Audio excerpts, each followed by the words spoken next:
म आजको यो वचनको सेवामा स्वागत गर्दछु र यहाँहरू सबैलाई जय मसीह भन्दछु।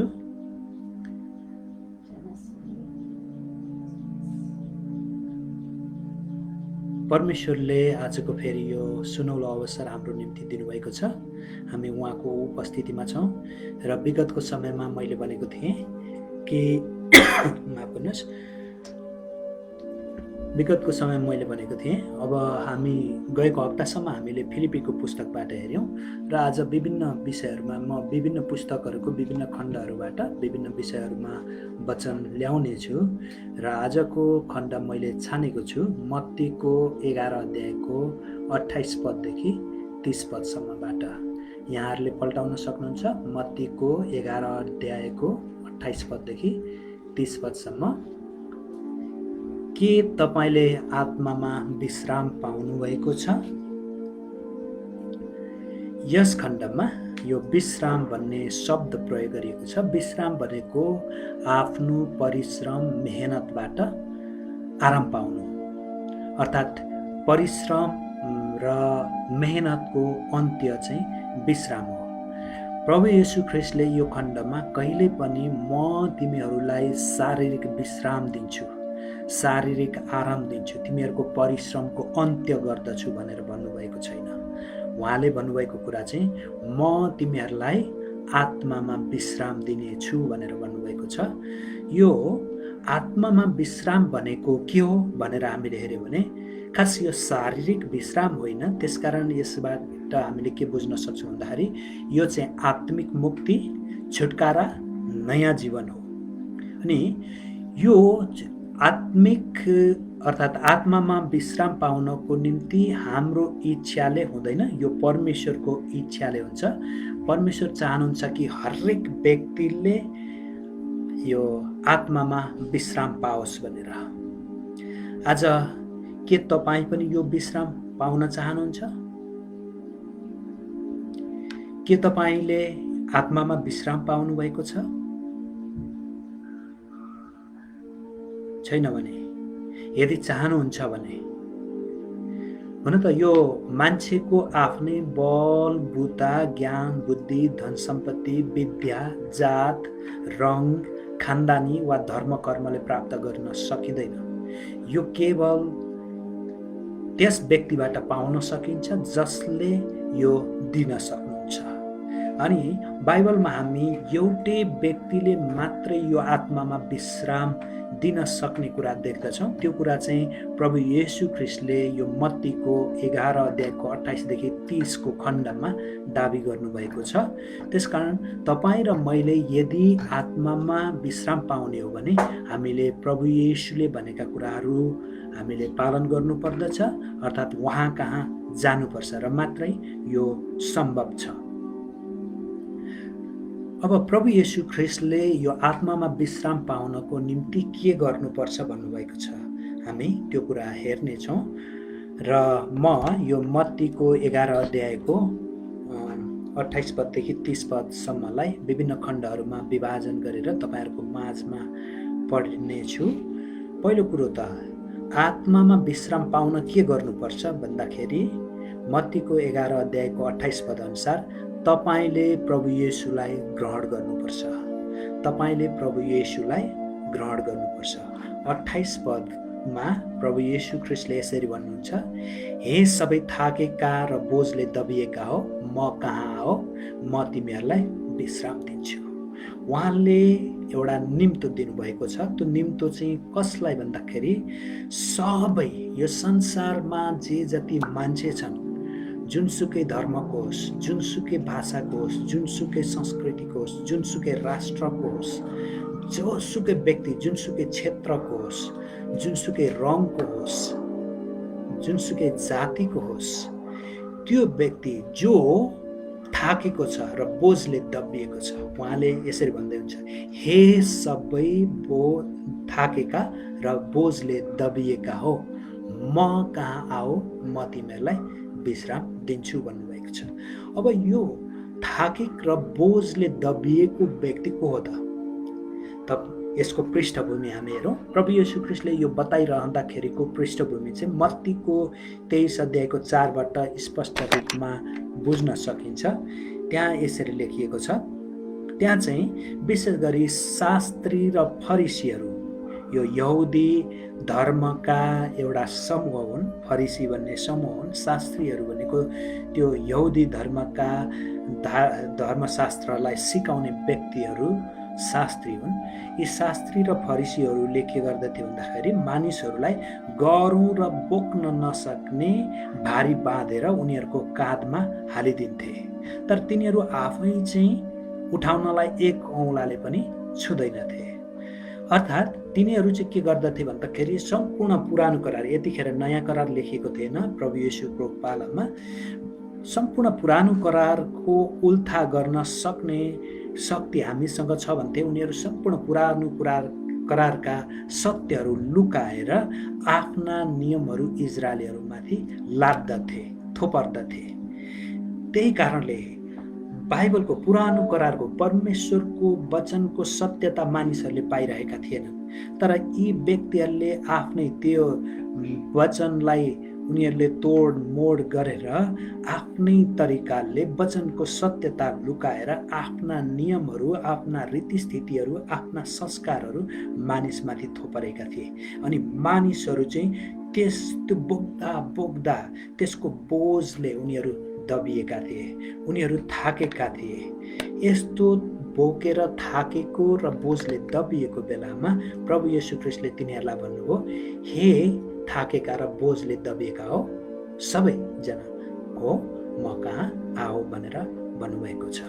यिनीहरू यसो पनि गर्थे। मत्तीको 23 अध्यायको 2 पदमा हेर्नुभयो भने तपाईँले त्यहाँ पाउनुहुन्छ, फरिसी र शास्त्रीहरू मोसाको आसनमा बस्दथे भनेर लेखिएको छ। यसको मतलब व्यवस्थाको अर्थ लगाउने र सिकाउने मोसाको अधिकार आफूसँग भएको यिनीहरूले दाबी गर्दथे। यिनीहरू चाहिँ भन्थे, मोसाको व्यवस्था हामी मात्रै बुझ्न सक्दछौँ, हामीले मात्र यसको सही अर्थ लगाउन सक्दछौँ भनेर उनीहरूले दाबी गर्दथे। त्यसकारण मोसाको व्यवस्थाको त्यो आसनमा यिनीहरू आफैले आफूलाई राख्दथे र यिनीहरूले जस्तो अर्थ लगाए त्यस्तै गर्नु पर्दथ्यो।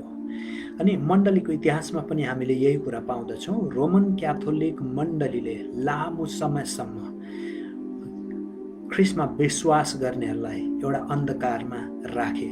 उनीहरूले बाइबल साधारण विश्वासीहरूलाई दिएनन्। फादरहरूले त्यो बाइबल उनीहरू आफैले कुनै खण्ड लिने, आफूले जे अर्थ लगायो, जसरी अर्थ लगायो विश्वासीहरू त्यही हिसाबले पालन गर्न बाध्य थिए।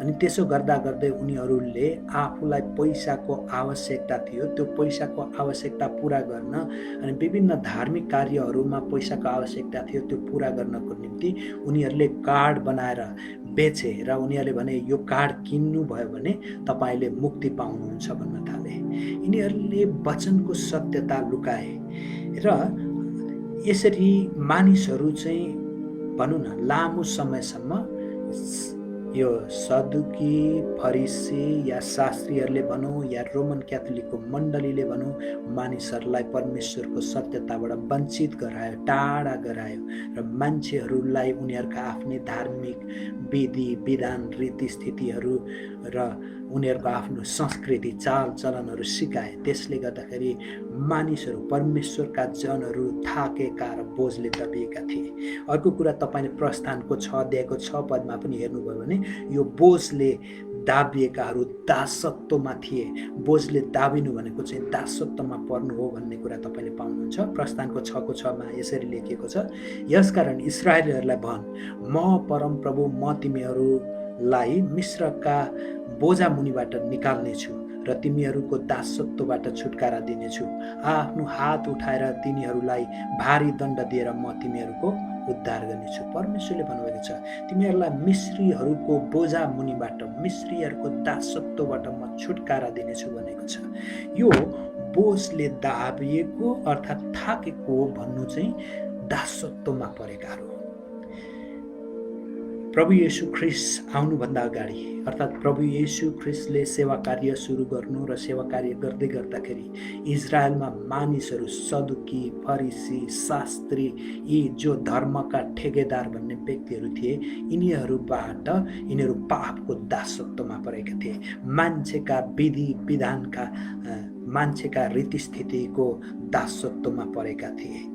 र रोमन क्याथोलिकले पनि मण्डलीको इतिहासमा मानिसहरूलाई, विश्वासीहरूलाई उनीहरूको दासत्वमा राखेका थिए। पछि मार्टिन लुथर, ठुला मण्डली सुधारक मार्टिन लुथरले यो कुरा सत्य, बाइबलभित्रको सत्य जाहेर गरे र उनले भने कि बाइबलले, धर्मशास्त्रलाई अर्थ्याउनु पर्दछ र धर्मशास्त्र हरेक साधारण विश्वासीले पढ्न पाउनु पर्दछ, बुझ्न उनीहरूको आफ्नै अधिकार छ भनेर उनले घोषणा गरे। र त्यसपछि बाइबल आज तपाईँ र मेरो हातमा हुन पाएको छ र हामीले यसलाई राम्रोसँग बुझ्न सकेका छौँ। अनि प्रभु येशूको पालामा यो फरिसी र शास्त्रीहरूले विशेष गरी मोसाका व्यवस्थाहरूलाई गर्नु र नगर्नु दुई भागमा विभाजन गरेका थिए, गर र नगर।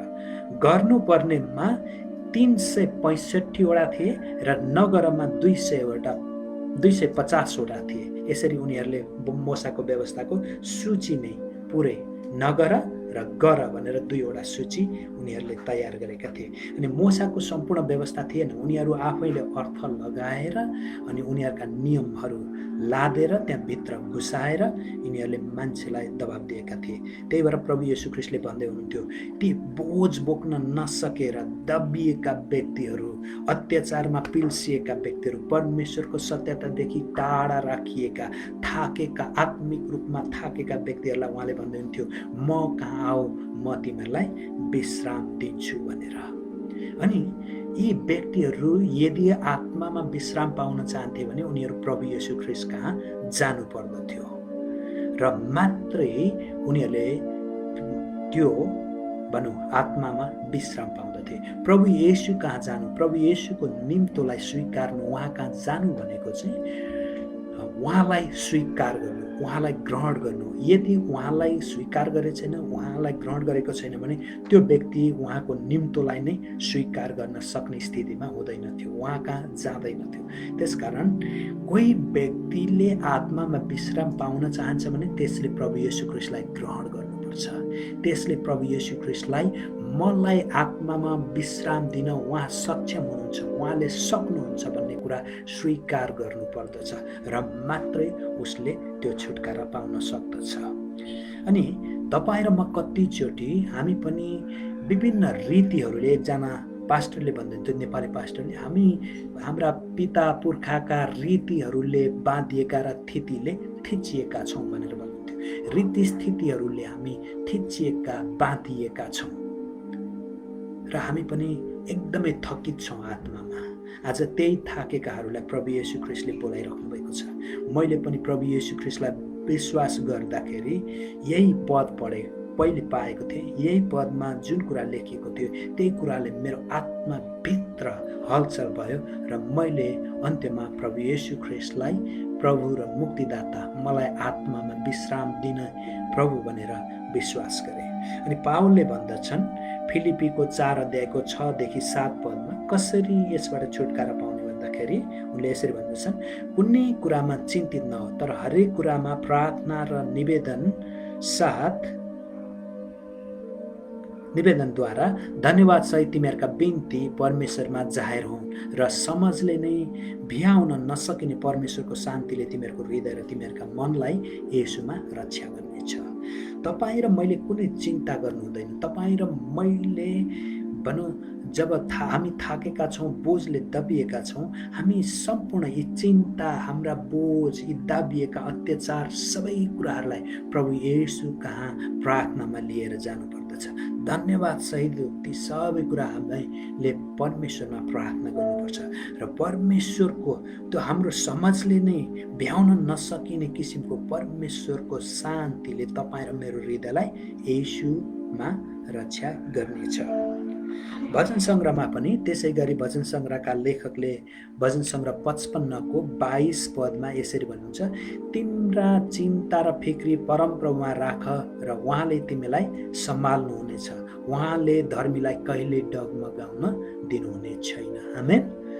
परमेश्वरका हामीले जब हाम्रा चिन्ता फिक्री हाम्रा थकाइ सम्पूर्ण कुराहरू राख्दछौँ, परमेश्वरले हामीलाई छुटकारा दिन सक्नुहुन्छ। संसारले त हाम्रो बोझ हलुको बनाइदिँदैन। संसारका कुराहरू यी छुटकारा पाउनुहुन्छ भने त संसारले दिनानुदिन तपाईँ र मेरो जीवनमा यो गर त्यो गर भनेर फरिसी र शास्त्रीको जस्तै नियमहरू थपिदिन्छ।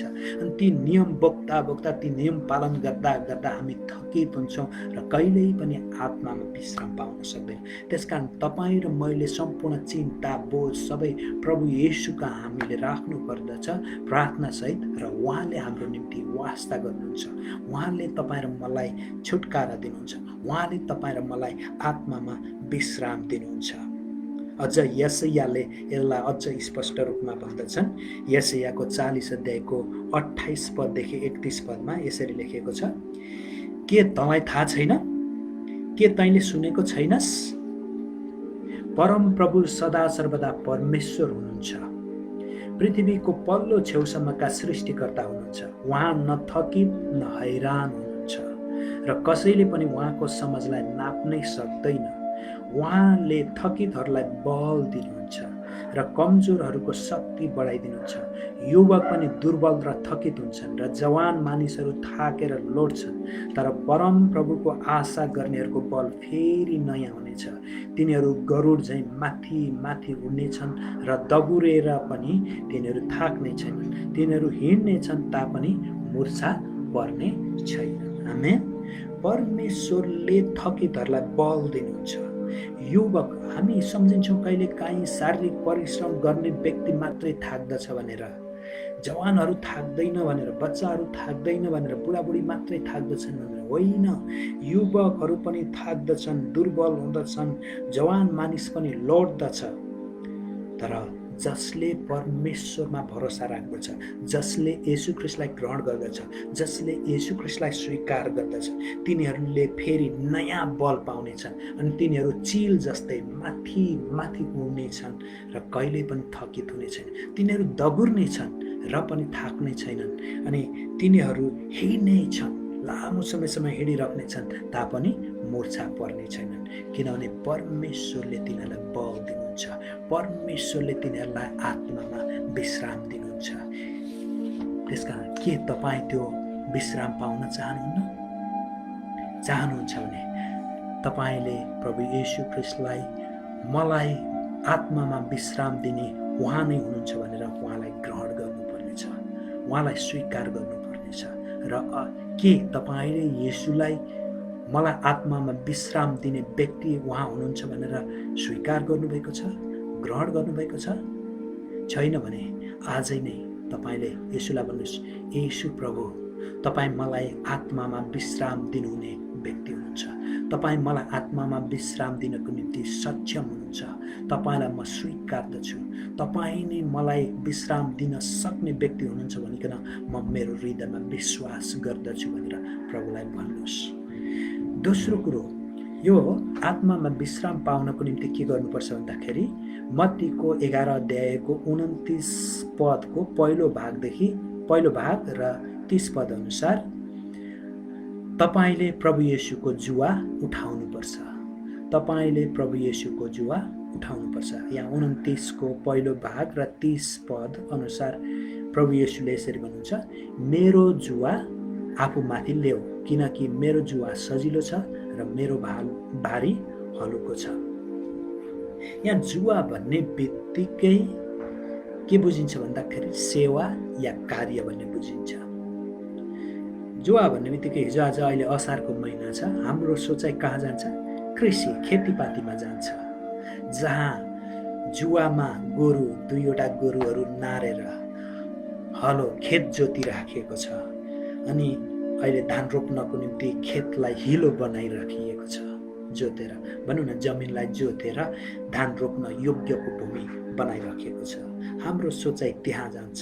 यसले हाम्रो के भन्ने सोचलाई त्यहाँ खिच्दछ। र जुवामा जहिले पनि दुईवटा, कम्तीमा पनि साधारणतया जुवामा दुईवटा गोरुहरू नारेको हुन्छ। अनि प्रभु येशू ख्रीष्टले यहाँ भन्नुहुन्छ, मेरो जुवा आफूमाथि ल्याऊ। यहाँ ल्याउलाई ग्रिक भाषा अनुसार, यो नयाँ करारमा सुरुमा लेखेको मूल भाषा अनुसार उठाओ भन्ने शब्द पनि प्रयोग गर्न सकिन्छ, अर्थात् त्यसरी उल्था पनि गर्न सकिन्छ। अर्थात् मेरो जुवा आफूमाथि उठाओ, आफ्नो काँधमाथि राख भनेर प्रभु येशू ख्रीष्टले भन्नुहुन्छ। अनि यो जुवा उहाँले के पनि भन्नुहुन्छ, मेरो जुवा सजिलो छ र मेरो भारी हलुको छ। यो संसारको जुवा फरिसी र शास्त्रीहरूले बोकाउने, रोमन क्याथोलिकको मण्डलीले बोकाएको, यहाँ संसारका मानिसहरूले हामी मान्छेहरूलाई संस्कृतिको नाममा विभिन्न बोकाएका भारहरू बोक्दा बोक्दा हामी थकित छौँ। साह्रै असजिलो छ, साह्रै अप्ठ्यारो छ। तर प्रभु येशू ख्रीष्टले भन्नुहुन्छ, मेरो बोझा, मेरो जुवा त्यस्तो छैन, मेरो जुवा एकदमै सजिलो छ र मेरो भारी पनि हलुको छ। किन भन्दाखेरि हामी प्रभु येशू ख्रीष्ट सँगसँगै त्यो जुवा उठाउने सहकर्मी हौँ। तपाईँ र मैले मात्रै त्यो जुवा आफ्नो काँधमा राखेर हामीले जोत्नु पर्दैन। त्यसमा मैले अघि नै भने जुवामा दुईवटा, साधारणतया दुईवटा गोरु हुन्छन्। यहाँ प्रभु येशू सँगसँगै एउटा जुवाको एकापट्टि प्रभु येशू ख्रीष्ट हुनुहुन्छ भने अर्कोपट्टि तपाईँ र म छौँ। तपाईँ र म कमजोर भए पनि प्रभु येशूले त्यो जुवालाई तान्नुहुनेछ। त्यसकारण तपाईँ र मलाई सजिलो हुनेछ, तपाईँ र मलाई त्यो भारी हलुको हुनेछ र तपाईँ र मैले अनि त्यसलाई अगाडि बढाउन सक्नेछौँ। अब तपाईँ र मैले छनौट गरौँ, यो संसारमा हुँदाखेरि हामीले दुईवटा भारी त बोक्नै पर्छ, दुईवटा जुवा मध्ये एउटा जुवा त बोक्नै पर्छ। संसारको जुवा, पापको जुवा बोक्ने कि परमेश्वरको जुवा बोक्ने? पापको जुवा एकदमै भारी छ, तपाईँ र मलाई त्यसले तल थिच्दछ, कहिले पनि माथि उठाउन दिँदैन। तपाईँ र मेरो काँधै भाँचिने गरी त्यो तपाईँ र मेरो काँधमा दबाब दिँदछ। तर प्रभु येशूको जुवा निकै हलुको र सजिलो छ। उहाँले तपाईँ र मलाई भारी भयो भने पनि उहाँको काँधले त्यसलाई उठाउनुहुनेछ। तपाईँ र म उहाँको सहकर्मी भएर परमेश्वरको राज्यको हामी सेवा गर्नेछौँ। आमेन। त्यसकारणले तपाईँ र म नथाकौँ। यो त सुरुको प्रारम्भिक मण्डलीमा पनि यस्तो जुवा फरिसीहरूले, शास्त्रीहरूले चेलाहरूलाई बोकाउन खोजेका थिए, जुन कुरा प्रेरितको 15 अध्यायको 7 पददेखि 10 पदसम्म हामीले पाउँछौँ। र पत्रुसले यहाँ भन्दछन् यसरी, प्रेरितको खण्डमा, निकै बहस चलेपछि पत्रुसले खडा भएर तिनीहरूलाई भने, भाइ हो, तपाईहरुलाई थाहै छ सुरुका दिनहरूमा कसरी परमेश्वरले मेरो मुखबाट अन्य जातिहरूले सुसमाचारको वचन सुनुन् र विश्वास गरून् भनी तिमीहरूका बीचबाट मलाई चुन्नुभयो।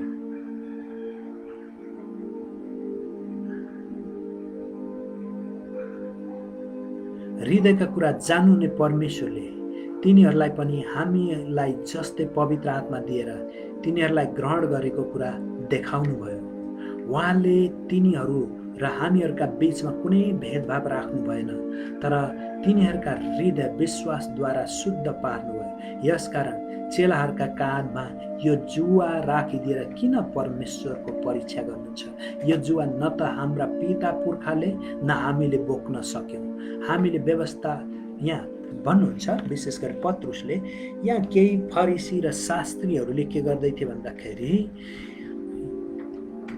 खतना नगरिकन प्रभु येशू ख्रीष्टलाई विश्वास गरेर मात्रै आत्मा विश्राम पाइँदैन, उद्धार मुक्ति पाइँदैन। खतना यहुदीहरूको व्यवस्था अनुसार, यहुदीहरूको धार्मिक नियम, खतना हरेक येशू ख्रीष्टमा विश्वास गर्ने व्यक्तिले गर्नै पर्दछ भनेर उनीहरूले भन्दै थिए। अनि यहाँ पत्रुसले भन्दछन् यो चाहिँ जुवा हो, हाम्रा पिता पुर्खाले बोक्न व्यवस्थाद्वारा उद्धार मुक्ति पाइन्छ भन्ने यो शिक्षा चाहिँ परमेश्वरको वचनको होइन हो। व्यवस्था परमेश्वरले दिएको, तर व्यवस्था दिनुको उद्देश्य उद्धार मुक्तिको निम्ति होइन। परमेश्वर कति महान हुनुहुन्छ, उहाँ कति पवित्र हुनुहुन्छ, उहाँको स्तर कस्तो छ र उहाँको स्तरमा पुग्नको निम्ति मापदण्ड कस्तो हुनुपर्दछ भनेर व्यवस्थामा उहाँको व्यक्तित्व, उहाँको चरित्र कस्तो छ भन्ने व्यवस्थाले चाहिँ देखाउँदछ। त्यसकारण व्यवस्था एक हिसाबले परमेश्वरको चरित्र प्रकाश गर्ने, परमेश्वर कस्तो हुनुहुन्छ भनेर प्रकाश गर्ने एउटा मापदण्ड पनि हो। र त्यसले मुक्ति पाइँदैन। तर फरिसीहरूले जोड दिइरहेको त्यही पालन गर्नुपर्दछ र तिमीहरूले मुक्ति पाउँदछौ। येशू ख्रीष्टमा विश्वास गरेर हुँदैन भनेर उनीहरूले भने। प्रभु येशू ख्रीष्ट मानिसहरूलाई उद्धार मुक्ति दिन आउनुभएको थियो, आत्मामा विश्राम दिन आउनुभएको थियो। तर उनीहरूले फेरि त्यही पुरानो, जबकि त्यही इस्राएलीहरूका पिता पुर्खाले पनि बोक्न नसकेको त्यो भार यिनीहरूलाई बोकाउँदै थिए। आज तपाईँ र मलाई पनि, हामीलाई हाम्रा पिता पुर्खाले बोक्न नसकेका ती भारीहरू कति मानिसहरूले दबाब दिएर यो गर्नै पर्दछ, यो गर्नै पर्दछ भनेर हामीलाई दबाब दिँदछन् र हामीलाई बाध्य तुल्याउँदछन्, जुन कुरा हामीले गर्न सक्दैनौँ र त्यसबाट हामीले आत्मामा विश्राम पाउन सक्दैनौँ। हामीले आत्मामा विश्राम पाउन अर्थात् उद्धार मुक्ति पाउन मान्छेको कामले होइन, तर परमेश्वरको अनुग्रहद्वारा विश्वास, येशू ख्रीष्टमा विश्वासद्वारा हामीले उद्धार मुक्ति पाउँदछौँ। अनि यो तपाईँ र मैले यदि मुक्ति पाएका छौँ, आत्मामा विश्राम पाएका छौँ भने त्यो हाम्रो कुराले, हाम्रो कामले पुष्टि हुनुपर्दछ। विश्वास गरेको छु भन्ने तर काम चाहिँ बिगार्दै जाने, वचनदेखि उल्टो उल्टो गर्ने, प्रभु येशूको इच्छा विरुद्ध, परमेश्वरको इच्छा विरुद्ध हामी काम गर्दछौँ भने त्यो तपाईँ र मैले आत्मामा विश्राम पाएका छौँ भनेर भन्न सक्दैनौँ। त्यो आत्मामा विश्राम पाएको छ भने त्यो हाम्रो कामले पुष्टि हुनुपर्दछ। त्यही भएर याकुबको 2 अध्यायको 17 पदमा यसरी भन्छन्, यसरी विश्वास पनि काममा प्रकट हुँदैन भने त्यो विश्वास मृत हो भन्छन्। यदि तपाईँले मैले विश्वास गरेको छु भन्नुहुन्छ, तर विश्वास गरेको छ भने तर कामबाट चाहिँ तपाईँले पुष्टि गर्नुहुन्न भने त्यो विश्वास मरेको हुन्छ। मरेको विश्वास भने काम लाग्दैन, त्यसले केही पनि काम दिँदैन। मरेको गोरुले तपाईँले खेत जोत्न सक्नुहुन्न। अहिले असारमा खेत जोत्नु, धान रोप्नको निम्ति खेत जोतिन्छ। कुनै त्यहाँ गोरु मरिरहेछ भने त्यसको काँधमा जुवा नारिदिनु भयो भने पनि त्यो गोरुले खेत जोत्दैन। त्यसै गरी तपाईँ र मेरो विश्वास मरेको छ भने त्यो विश्वासले तपाईँ र मलाई उद्धार मुक्ति दिँदैन, तपाईँ र मलाई आत्मामा विश्राम दिँदैन। अनि तपाईँ र मैले त्यो विश्वास, हामीले गरेको विश्वासलाई जीवित राख्नको निम्ति असल काम गर्नुपर्दछ। हामीले त्यसलाई कामद्वारा पुष्टि गर्नुपर्दछ। तपाईँ र मैले आत्मामा विश्राम पाएका छौँ भने विश्राम पाएको व्यक्तिको जस्तै हाम्रो फल, हाम्रो जीवनबाट फल देखिनु पर्दछ। कुनै पनि रुख त्यसको फलद्वारा चिनिन्छ। अनि हरेक जुन रुखले असल फल परमेश्वरको निम्ति फलाउन सक्दैन त्यो रुख काटिनेछ र अन्त्यमा आगोमा फालिदिनेछ, कहिले ननिभ्ने आगोमा। त्यसको मतलब त्यसले आत्मामा विश्राम पाउने छैन। मत्तीको 7 अध्यायको 16 पददेखि 19 पदसम्म यहाँ यसरी लेखिएको छ, तिनीहरूका फलबाट तिमीहरूले तिनीहरूलाई चिन्नेछौ। के काँडाका बोटबाट अङ्गुर वा सिउँडीबाट नेभारा टिपिन्छ र? त्यसै गरी हरेक असल रुखले असल फल फलाउँछ, तर खराब रुखले खराब फल फलाउँछ। असल रुखले खराब फल फलाउन सक्दैन, न त खराब रुखले असल फल फलाउन सक्दछ। असल फल नफलाउने हरेक रुख काटी ढालिन्छ र आगोमा फालिन्छ। यहाँ पनि यही लेखेको छ।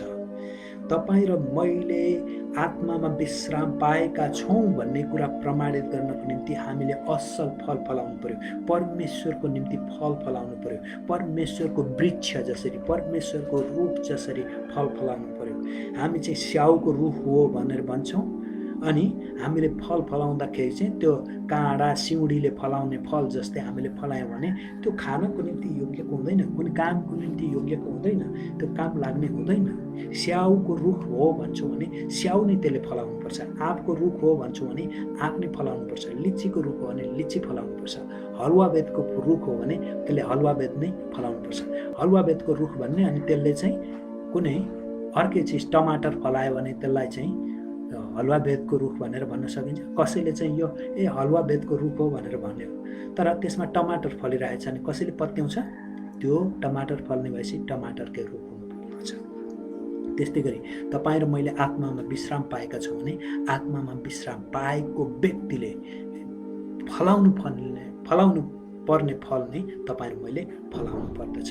तपाईँ र मैले कस्तो किसिमको, परमेश्वरको निम्ति कस्तो किसिमको फल फलाउनु पर्दछ पर्दछ, कस्ता किसिमका असल कार्यहरू हाम्रो जीवनबाट प्रकट हुनुपर्दछ भन्दाखेरि गलातीको 5:22 र 23 पदमा त्यो फलको बारेमा लेखिएको छ, आत्माको फलको बारेमा लेखिएको छ। तिनीहरू चाहिँ के हुन्? प्रेम, आनन्द, शान्ति, धैर्य, दया, भलाइ, विश्वस्तता, नम्रता, संयम। 9वटा कुराहरू छन्। एउटा फल हो, फलहरू होइन है, पवित्र आत्माका फलहरू भनेर यहाँ प्रयोग गरिएको छैन, फल भनेको छ। एउटै फल हो। फल फलाउँदाखेरि यो फलभित्र चाहिँ 9वटा भाग छन्। त्यसकारण तपाईँ र मैले परमेश्वरको निम्ति फल फलाउनु पर्यो। यदि तपाईँ र मैले आत्मामा भनौँ न, हामीले प्रभु येशू ख्रीष्टको जुवा बोकेका छौँ भने हामीले आत्मामा विश्राम पाउँदछौँ। अनि त्यो जुवा बोकेका छौँ भने हामीबाट यो फल फल्नु पर्दो रहेछ। अनि मात्रै तपाईँ र मैले आत्मामा विश्राम पाएको कुरा पुष्टि हुँदछ। के तपाईँले आत्माको फल फलाउनु भएको छ आफ्नो जीवनबाट? के तपाईँमा प्रेम, आनन्द, ईश्वरीय प्रेम, आनन्द, शान्ति, धैर्य, दया, भलाइ, विश्वस्तता, नम्रता, संयम छन्? विचार गर्नुहोस्। छैन भने आजैदेखि तपाईँले यो फल फलाउनुहोस् अनि आफ्नो विश्वासलाई यो कामद्वारा, असल कामद्वारा पुष्टि गर्नुहोस्। प्रभु येशूको भारी हलुको छ। यो फल फलाउन यसको विरुद्ध कुनै पनि नियमहरू छैनन्।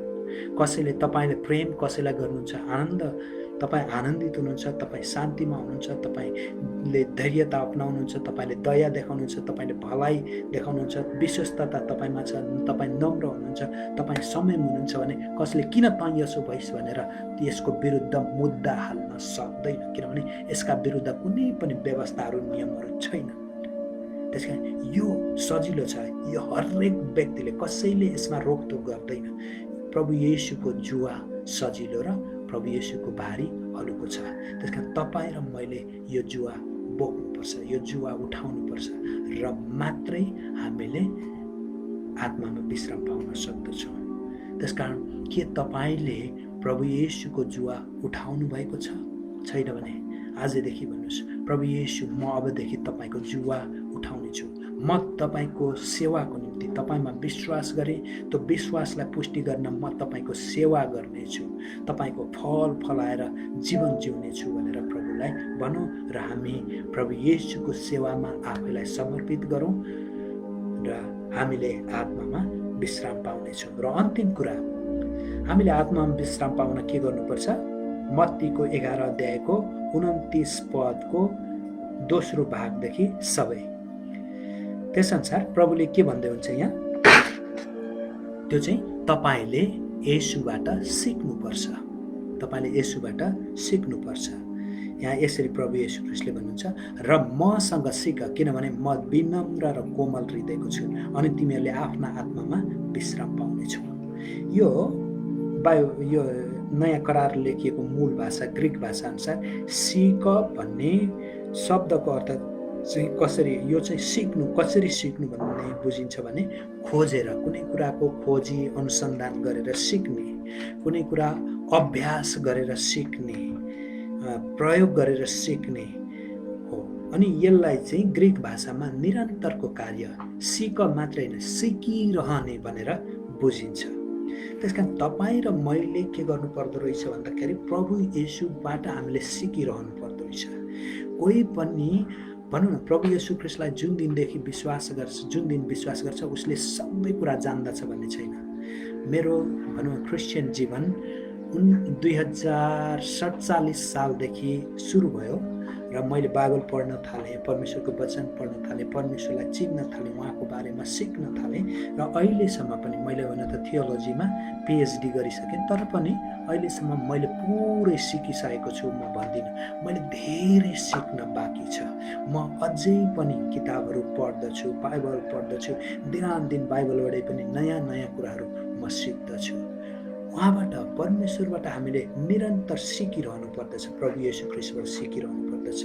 किनभने उहाँ अरू शिक्षक जस्तो हुनुहुन्न, उहाँ फरिसी र शास्त्री जस्तो हुनुहुन्न, यो संसारका शिक्षकहरू जस्तो हुनुहुन्न। संसारका शिक्षक र प्रभु येशू ख्रीष्टमा के फरक छ भन्दाखेरि संसारका शिक्षकले सिकाउँछन् तर आफै चाहिँ पालन गर्दैन।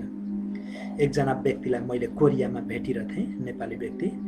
अनि उहाँले कुरा गर्दा गर्दै उहाँले भन्नुभयो, उहाँ चाहिँ केही अलिकति जाँड रक्सी पिएर आउनुभएछ। अनि उहाँले भन्नुभयो, खै यो नेपालीको जातै पर्यो भनेर भन्नुभयो। अनि मैले त नेपाली हुने बित्तिकै त यस्तो हुँदैन भनेर मैले भने। अनि उहाँले भन्नुभयो, खै म त त्यो पनि हो, हामी त शिक्षक, म त शिक्षक थिएँ, नैतिक शिक्षाको अझ शिक्षक हो, अरूलाई जाँड रक्सी खानु हुँदैन भनेर, यो नराम्रो हो भनेर सिकाउँथे, तर म आफै खाएको छु। हामी संसारका शिक्षक यस्तै रहेछौँ भनेर उहाँले भन्नुहुन्थ्यो। साँच्चै संसारको शिक्षक यस्तै हो। संसारको शिक्षकले ज्ञान मात्रै प्रदान गर्दछ, तपाईँ र मलाई कुनै कुराको जानकारी मात्रै दिँदछ, तर पालन गर्न सक्ने सिकाउँदैन। नेपालको शिक्षालाई पनि यही हिसाबले हिजोआज धेरै व्यक्तिहरूले भन्नुहुन्छ, नेपालको शिक्षा प्रणाली यस्तो छ कि बेरोजगार उत्पादन गर्ने, तिनीहरूलाई व्यवहारमा उतार्न सक्ने सक्षम बनाउन सक्दैन, अर्थात् कुनै सिपमूलक छैन भनेर भन्छन्। त्यो एउटा पाटो हो, त्यो चाहिँ फरक पाटो है। तर मैले यहाँ भन्न खोजेको कुरा चाहिँ संसारका शिक्षक यस्ता छन् जसले तपाईँ र मलाई ज्ञान मात्रै दिँदछन्। ज्ञानले मात्रै सबै कुरा हुँदैन, तर पालन गर्न सक्ने शिक्षक आफैले त्यो ज्ञान पहिले पालन गर्नुपर्छ र मात्रै अरूलाई शिक्षा दिन योग्यको हुन्छ। प्रभु येशू ख्रीष्ट चाहिँ त्यस प्रकारको हुनुहुन्थ्यो। उहाँ आफैले पहिले पालन गर्नुभयो र अरूलाई उहाँले भन्नुहुन्छ, मसँग सिक, मैले पालन गरेको छु र मैले यो पुरा गरेको छु र तिमीहरूले पनि यो गर्यौ भने तिमीले पनि पुरा गर्न सक्छौ भनेर उहाँले भन्दै हुनुहुन्थ्यो। र अरू बाइबलको अरू खण्डमा हामीले प्रभु येशू ख्रीष्टको चरित्रको बारेमा त्यति पाउँदैनौँ, तर उहाँले आफ्नो चरित्र यहाँ बताउनु भएछ, म विनम्र र कोमल हृदयको छु। हिजोआज शिक्षकहरू हामी थाहा पाउँछौँ, विद्यार्थीलाई पिट्ने, अलिकति होमवर्क गरेन, केही भनेको मानेन भने झनक्क रिसाउने, यी कुराहरू गर्दछन्। सहनशीलता छैन। अनि विशेष गरी विदेशमा र अहिले अन्तर्राष्ट्रिय रूपमै यो प्राविमा विशेष गरी महिला शिक्षिकाहरूलाई राख्ने गरिन्छ, पुरुषलाई भन्दा पनि महिलाहरूलाई। कारण के हो? महिलाहरूमा सहनशीलता बढी हुन्छ, कोमलता, विनम्रता बढी हुन्छ र बच्चाहरूलाई सहने, नझर्किने पना त्यो भएको कारणले महिलाहरूलाई अहिले बढी शिक्षक शिक्षिकाको रूपमा राखिन्छ। म कोरियामा हुँदाखेरि पनि प्राय मैले देखिरहेको थिएँ, प्राविमा प्राय म्याक्सिमम मलाई लाग्छ 90% जति शिक्षिकाहरू, भनौँ न महिला शिक्षिकाहरू राखिएको थियो, पुरुषहरू राखिएको छैन। ठुलो कक्षामा पुरुषहरू राखे पनि सानो कक्षामा महिला राखिएको छ। कारण त्यही हो। र प्रभु येशू ख्रीष्ट पनि विनम्र र कोमल हृदयको शिक्षक हुनुहुन्छ। हिब्रूको 5 अध्यायको 8 पदमा यसरी लेख्छ, उहाँ पुत्र हुनुहुन्थ्यो तापनि आफूले भोग्नुभएका कष्टद्वारा उहाँले आज्ञा पालन गर्न सिक्नुभयो। उहाँ परमेश्वरका पुत्र, स्वयं परमेश्वर नै हुनुहुन्थ्यो, तर पनि उहाँले मानिसहरूको अधीनमा रहेर दुःख कष्ट भोगेर आज्ञा पालन गर्न, परमेश्वर र मानिसहरूको आज्ञा पालन गर्न सिक्नुभयो। उहाँले आज्ञा पालन हुन सिकाउनु मात्र भएन, उहाँ आफैले पनि कष्ट भोगेर सिक्नुभयो र त्यही कुरा पछि सिकाउनु पनि भएको छ। यूहन्नाको 13 अध्यायको 15 पदमा पनि प्रभु येशू ख्रीष्टले यसरी भन्नुहुन्छ, जब उहाँले चेलाहरूको खुट्टा धुँदै हुनुहुन्थ्यो, उहाँले भन्नुहुन्छ, किनकि मैले तिमीहरूलाई एउटा उदाहरण दिएको छु र जसो मैले तिमीहरूका निम्ति गरेँ तिमीहरूले पनि त्यसै गर। अहिलेसम्मका तपाईँले देख्नुभएको छ कोही त्यस्ता गुरु चेलाको खुट्टा धुने? संसारका गुरुहरू, प्राय गुरुहरूले त के गर्छन्? आफ्नै खुट्टा धुवाउँछन्, आफ्नै सेवा गर्न लगाउँदछन्। तर प्रभु येशू ख्रीष्ट मात्र यस्तो गुरु हुनुहुन्छ जसले आफ्ना चेलाहरूलाई आफ्नो खुट्टा धुन लाउनु भएन, तर चेलाहरूको खुट्टा धोइदिनु भयो। र उहाँले भन्नुहुन्छ, मैले जसो गरेँ तिमीहरू पनि त्यसै गर, तिमीहरूले एउटाले अर्कोलाई त्यसै गर। मैले तिमीहरूको सेवा गरेँ, तिमीहरूले पनि अरूहरूको सेवा गर। उहाँले सिकाउँदाखेरि पहिले आफूले पालन गर्नुभयो र मात्रै उहाँले अरूलाई सिकाउनु भयो। त्यस कारण उहाँले जानकारी दिने, ज्ञान मात्रै भरिदिने काम गर्नु भएन, तर उहाँले व्यावहारिक कुरा देखाउनु भयो। र येशू असल शिक्षक हुनुहुन्छ। उहाँबाट तपाईँ र मैले जब सिक्छौँ, तपाईँ र मैले आत्मामा विश्राम पाउन सक्दछौँ, यो कुरो ग्यारेन्टी छ। त्यसकारण तपाईँ र मैले यही सिकाएका कुराहरू चाहिँ वचनमा लेखिएका छन्।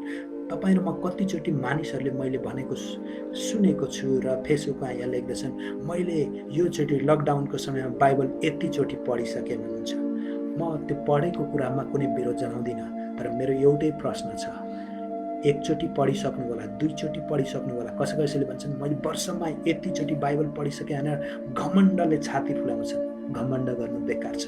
त्यो बाइबलमा भएको तपाईँले पढेको वचन कति पालन गर्नुभएको छ, तपाईँले कति पढ्नुभयो भनेर परमेश्वरले हेर्नुहुन्न, तर परमेश्वरको वचन कतिको पालन गर्नुभयो भन्ने चाहिँ परमेश्वरले त्यसमा ध्यान दिनुहुन्छ।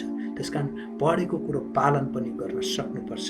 याकुबको 1 अध्यायको 22 पदमा याकुबले यसरी भन्छन्, तर वचन पालन गर्ने हो र सुन्ने मात्र भएर आफैलाई धोका नदेऊ। कोही व्यक्तिले वचन पढ्छ मात्रै, बाइबल वर्षको 10 चोटि सक्छ, तर पालन गर्दैन भने त्यसले आफैले आफूलाई धोका दिँदैछ। वचन कोही चर्चमा गएर वचन सुन्छन्। हिजो आज अब चर्चमा जान नसकेर मानिसहरू युट्युबमा, फेसबुकमा, जुममा वचनहरू सुन्छन्। बिहान बेलुका सेवा हुन्छ, वचन पुरा सुनेका छन्, तर पालन गर्दैन भने त्यसले आफैलाई धोका दिँदैछ। वचन एक कानले सुनेर अर्को कानले उडाउँदैन, तर पालन गर्ने हुनुपर्दछ। लुक्काको 11 अध्यायको 28 पदमा प्रभु येशू ख्रीष्टले भन्नुहुन्छ, बरु तिनीहरू धन्यका हुन् जसले परमेश्वरको वचन सुन्छन् र पालन गर्छन्। त्यसकारण प्रभु येशू पालन गर्ने व्यक्ति चाहिँ धन्य हो, आशिषित व्यक्ति हो। त्यो व्यक्ति महान हो जसले परमेश्वरको वचन सिक्दछ, सुन्दछ, पढ्दछ र त्यसलाई पालन गर्दछ। आज के तपाईँले त्यो वचन पालन गर्नुभएको छ? प्रभु येशूले जब यहाँ भन्नुहुन्छ मत्तीको 11 अध्यायको 29 पदमा, मबाट सिक, उहाँले भन्नुभएको कुरा के भन्दाखेरि मेरो वचन पालन गर्ने हो। आमेन। तपाईँ र मैले उहाँको वचनमा आज्ञाकारी भयो भने आत्मामा विश्राम पाउनेछौँ। के तपाईँले परमेश्वरको वचन दिनानुदिन सिक्दै हुनुहुन्छ? विचार गर्नुहोस्। यो लकडाउनमा प्राय हामीलाई एउटा ठुलो परीक्षा आउँछ। हामी युट्युब चलाउँछौँ, फेसबुक चलाउँदाखेरि हामी अरू कुरामा धेरै ध्यान दिन्छौँ। यतिसम्म कि म आफै पनि के गर्दछु, ममा पनि यो परीक्षा हुँदछ कि तर तपाईँ र मैले परमेश्वरको वचन अध्ययन गर्ने र त्यसलाई पालन गर्नमा जोड दिएका छौँ? विचार गरौँ। र यही नै समय हो, परमेश्वरले मौका दिनुभएको छ। हामी उहाँको वचन अझै धेरै पढौँ, अध्ययन गरौँ, सुनौँ। युट्युबमा पाए जति सुनौँ, अरू जुममा पाए जति सुनौँ, पढौँ र त्यसलाई पालन गर्ने पनि हौँ। हामी दिनानुदिन सिकौँ। यसो भयो भने आत्मामा हामीले विश्राम पाउने रहेछौँ। र अन्त्यमा म यही भन्न चाहन्छु, कसरी तपाईँले आत्मामा विश्राम पाउनुहुन्छ भन्दाखेरि पहिलो कुरा तपाईँले प्रभु येशूलाई ग्रहण गर्नुपर्छ। दोस्रो कुरा तपाईँले प्रभु येशूको जुवा उठाउनुपर्छ।